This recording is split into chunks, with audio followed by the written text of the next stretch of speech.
Hey there, it's Teresa here, and welcome to another episode of Conversations from My Couch. Hi, I'm Teresa Yunkin, a technology strategist, passionate about emerging technologies, collaborative leadership, and healthcare. I work with leaders to get laser focused to manage the change that new technologies bring to their industry and in turn lead inspired teams that deliver powerful results. Now, all these new technology advances lead to change, and some of it's rapid and some of it will be slow going. And as a leader in your organization, how will you manage the upcoming changes? Well, today I'm going to cover managing the tech evolution and changes within your organization. So, my experience has been with organizations generally address market changes in a reactive rather than a proactive manner. Why? It's because many times these are side of the desk projects for employees, so they don't have the time, energy, or resources to investigate, plan, and to execute on new initiatives. Now, this generally results in teams that get stirred into a frenzy to solve problems that they have little or no knowledge of.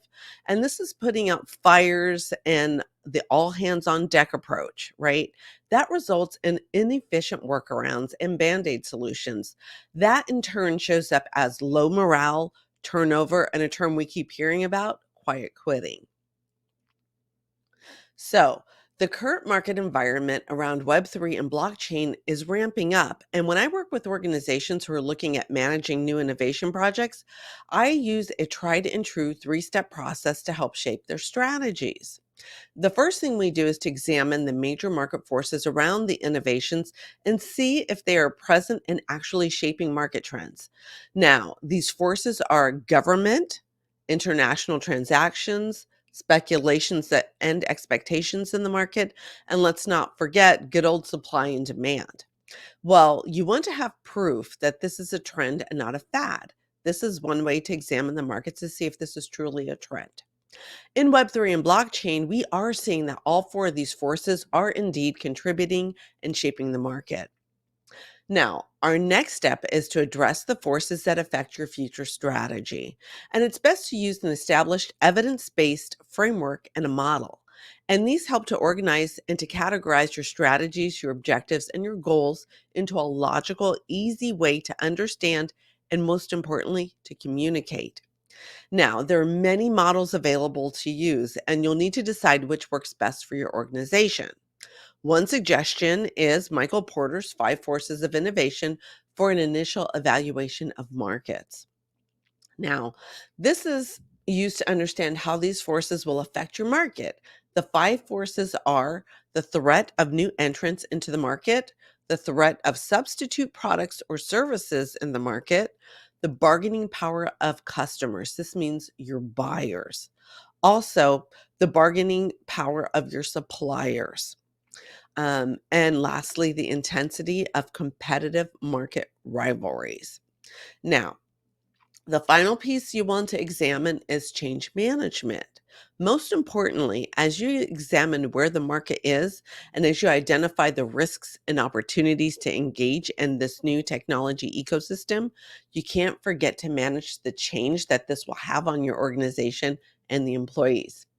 One model you may want to investigate is Mauer's three levels of resistance to change model. Now, this really focuses on three mindsets that your employees will experience when they're introduced to change. The three mindsets are, and tell me if any of these sound familiar: I don't get it, I don't like it, and I don't like you. Sound familiar? Well, you know what? Learning to manage the mindset of employees is just as important as managing operational changes. You ever heard of culture eats strategy for lunch? That's exactly what this is, right? Now, I'm going to leave you with this quote by Alan Watts, the British philosopher, one of my favorites. The only way to make sense out of change is to plunge into it, to move with it, and to join the dance. And it is possible to do just that in a meaningful and thoughtful way. Hopefully, this has been helpful and helps you to manage the change that's coming in all markets when it comes to Web3 and blockchain.